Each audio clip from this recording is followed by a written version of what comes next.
భారత్ పాకిస్తాన్ల మధ్య ఉద్రిక్తతలు కొనసాగుతూ ఉన్నాయి. మరి భారత్ ప్రతీకార దాడి ఏ రేంజ్లో ఉంటుందనే విషయం మీద ప్రపంచ దేశాలు ఆసక్తిగా ఎదురు చూస్తూ ఉన్నాయి. ఈ నేపథ్యంలో ప్రొఫెసర్ గారు, అమెరికా నేతల స్వరాలు భిన్న రకాల స్వరాలు వినిపిస్తూ ఉన్నాయి సార్. ఒక్కొక్కరు అమెరికాకి భారత్కి సపోర్ట్ చేసేలా మాట్లాడుతూ ఉంటే మరి కొంతమంది పాకిస్తాన్కి ఫేవర్గా మాట్లాడుతూ ఉన్న పరిస్థితి. ఎందుకు ఈ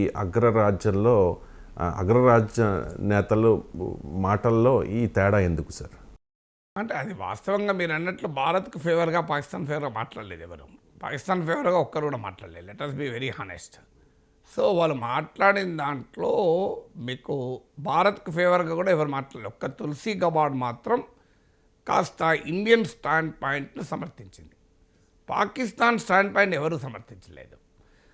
మీకు ఇప్పటికీ డొనాల్డ్ ట్రంప్ మాట్లాడాడు, విదేశాంగ మంత్రి మీకు మార్క్ రుబియో మాట్లాడాడు, వాళ్ళ డైరెక్టర్ ఇంటెలిజెన్స్ తులసి గబాడ్ మాట్లాడింది, అలాగే డిఫెన్స్ మినిస్టర్ మాట్లాడాడు, వైస్ ప్రెసిడెంట్ జేడీ వ్యాన్స్ మాట్లాడారు.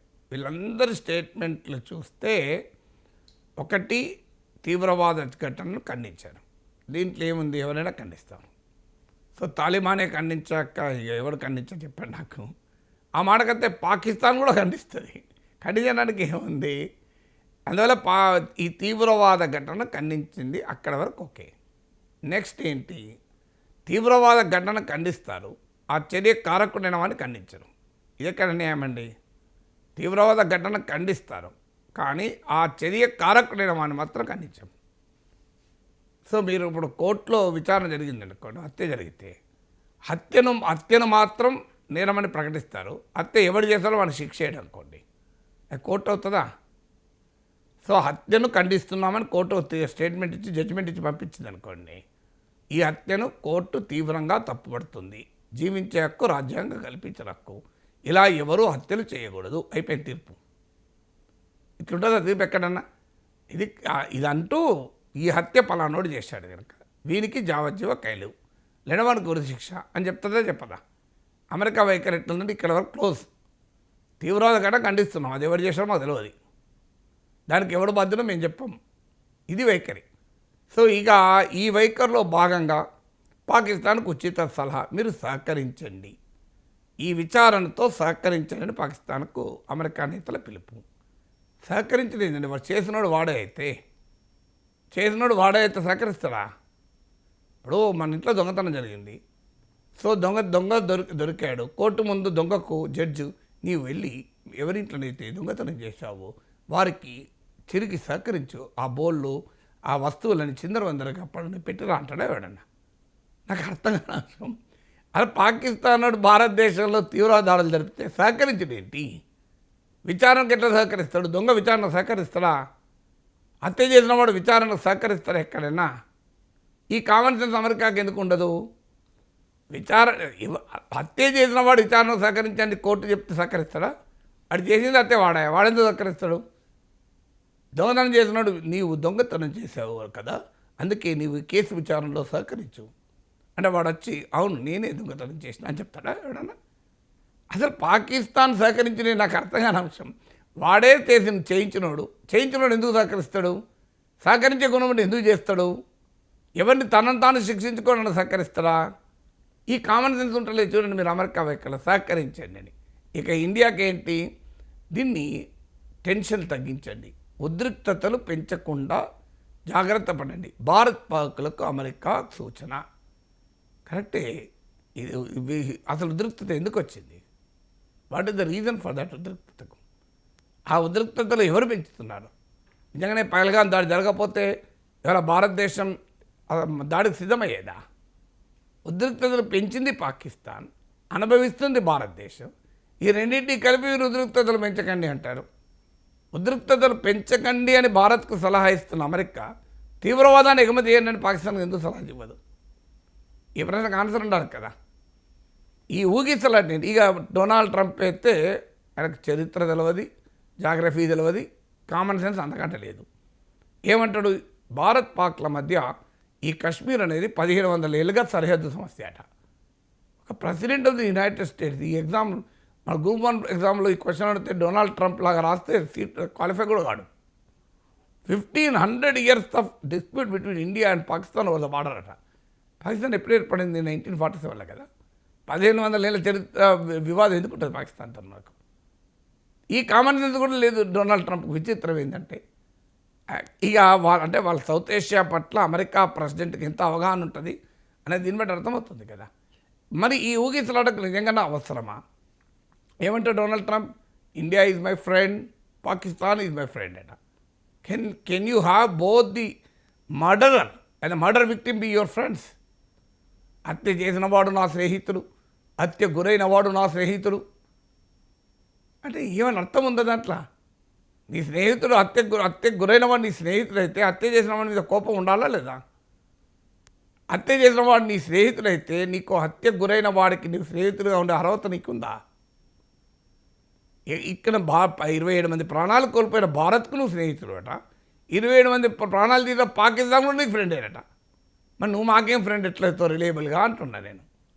Can United states government B a reliable friend? Pakistan friend, India friend. Correct, Trump చెప్పింది. ఎందుకు అంటే మనకు F-35 యుద్ధ విమానాలు ఇస్తాన్నాడు ఫ్రెండ్ కనుక. పాకిస్తాన్కు F-16 ప్యాకేజ్ ఇచ్చాడు, $393 మిలియన్. ఇండియా అంటే కారణం ఏంటి? India friend, Pakistan friend. కారణం ఏంటంటే భారతదేశం F-35 యుద్ధ విమానాల్లో పాకిస్తాన్ పైన అటాక్ చేస్తే పాకిస్తాన్ F-16 యుద్ధ విమానాలతో దాన్ని ఎదుర్కొంటుంది. అంటే అమెరికా ఇచ్చిన విమానాలతో ఇండియా, అమెరికా ఇచ్చిన విమానాలతో పాకిస్తాన్ కొట్లాడుకుంటే అమెరికాలో యుద్ధ విమానాల అమ్మకాలు ఆకాశానికి అంటుతాయి. ఎందుకంటే మనమైనా అమెరికా దగ్గర ఉండాల్సిందే, పాకిస్తాన్ అయినా అమెరికా ఉండాల్సిందే. అంటే ఈ రెండు దేశాలు యుద్ధం చేసుకుంటే అమెరికా వ్యాపారం పెరుగుతుంది. ఇది కదా బిజినెస్ మ్యాన్ ట్రంప్.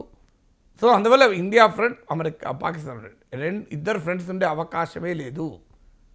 సో ఇది చిత్తుబొత్తు వ్యవహారం, రెండు ఉండదు. చిత్తుబొత్తులు చిత్తని ఉండాలి, బొత్తని ఉండాలి. చిబో ఉండదు, చిత్తు బొత్తు రెండే. నేను చిబో అంటే కలవది. You are either black or white. Are you with the Pakistan, are you with India తెలుసుకోండి. Are you with the victim, are you with the perpetrator? నేరం చేసిన వాడితో ఉంటావా, నేరానికి బలైన వాడితో ఉంటావా?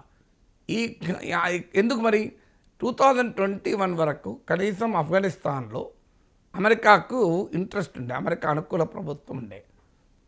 అప్పుడు పాకిస్తాన్ అవసరం వచ్చింది. ఇప్పుడు పాకిస్తాన్ అవసరం కూడా లేదు కదా. No relevance for Pakistan in American interest.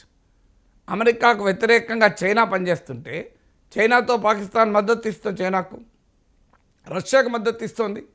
Ukraine పైన రష్యా యుద్ధం చేసిన రోజు పాకిస్తాన్ ప్రధానమంత్రి ఎక్కడున్నాడు? క్రెమ్లిన్లో పుటిన్తో చర్చలు జరుపుతున్నాడు. మరి మీకు వ్యతిరేకంగా ఉన్న శక్తులను కలుపుకొని అమెరికా ఒక ఆల్టర్నేట్ అమెరికా మిత్ర దేశాలైన సౌదీ, యుఏఈలకు పోటీగా అమెరికా వ్యతిరేక దేశాలతో కూటమి కడుతున్న పాకిస్తాన్ పట్ల మీకు ఎందుకు ప్రేమ? దీనికి ఆన్సర్ ఉండాలి కదా. భారతదేశం చైనాకు వ్యతిరేకంగా అమెరికా నాయకత్వంలోని క్వాడ్ కూటమిలో భాగస్వామి. జపాన్, ఆస్ట్రేలియా, అమెరికాలతో కలిపి మన మీద చైనాకున్న అతిపెద్ద కోపం అదే. మీరు మాకు వ్యతిరేకంగా అమెరికాతో చేతులు కలుపుతారు, మళ్ళీ మాతో మంచి రిలేషన్ అంటే ఎట్లా సాధ్యపడదు చైనా. సో అమెరికా వ్యతిరేకంగా యాంటీ చైనా కూటమిలో మన భాగస్వామి. అమెరికాతో వ్యూహాత్మక బంధం ఉంది. రెండు లార్జెస్ట్ డెమోక్రసీ, ఓల్డెస్ట్ డెమోక్రసీని ఉపన్యాసాలు ఇస్తాం. మరి ఎందుకని పాకిస్తాన్గా, ఇండియాను ఇండియాగా అమెరికా చూడదు? దీనికి ఆన్సర్ ఏంటంటే అమెరికాకు కానీ వెస్ట్కి కానీ తమకు దెబ్బ తగిలినప్పుడే తీవ్రవాదం. ప్రపంచంలో ఎక్కడైనా అమెరికా ప్రయోజనాలకు పనిచేస్తే వాడు తీవ్రవాది కాదు. అందుకే Taliban, good Taliban, bad Taliban అని అమెరికా డిఫరెన్షియేట్ చేసి తాలిబాన్లతో ఒప్పందం చేసుకొని ఆఫ్ఘనిస్తాన్ తాలిబాన్లకి అప్పయ్యి వెళ్ళిపోయింది కదా అమెరికా. తనను వ్యతిరేకించే ప్రతి ఒక్కడు తీవ్రవాది. ఇది అమెరికా వైఖరి. వెనజులా ప్రభుత్వం తన దేశ ప్రజల కొరకు అమెరికా కంపెనీలను పంపించి మా ఆయిల్ ఇండస్ట్రీ మేము జాతీయం చేసుకుంటా అంటే వెనజులా తీవ్రవాద దేశం. బ్రెజిల్, మెక్సికో, కొలంబియాలో ప్రభుత్వాలు మేము అమెరికా కంపెనీల దోపిడిని ఆపుతామంటే వాళ్ళు తీవ్రవాద దేశాలు. కానీ అమెరికాకు మొత్తం అప్పచెప్పి దోచుకో నాయన అని అమెరికా కంపెనీలకు అప్పచెప్పారనుకోండి, మంచి ఫ్రెండ్. ఇది అమెరికా వైఖరి. అందుకే America has no friends, no force. America has only clients. India is a client, Pakistan is a client. America state, America సమాజం చాలా గొప్పది. America is a great nation, is a nation of innovation, is a wonderful democracy, దానికేం dispute లేదు. ఇక America is a enterprising nation. కానీ American ప్రభుత్వం యొక్క స్వభావం ఏంటంటే వారికి ఫ్రెండ్స్ ఉండరు, ఫోర్స్ ఉండరు, మిత్రులు ఉండరు, శత్రువులు ఉండరు, కస్టమర్లు మాత్రమే ఉంటారు.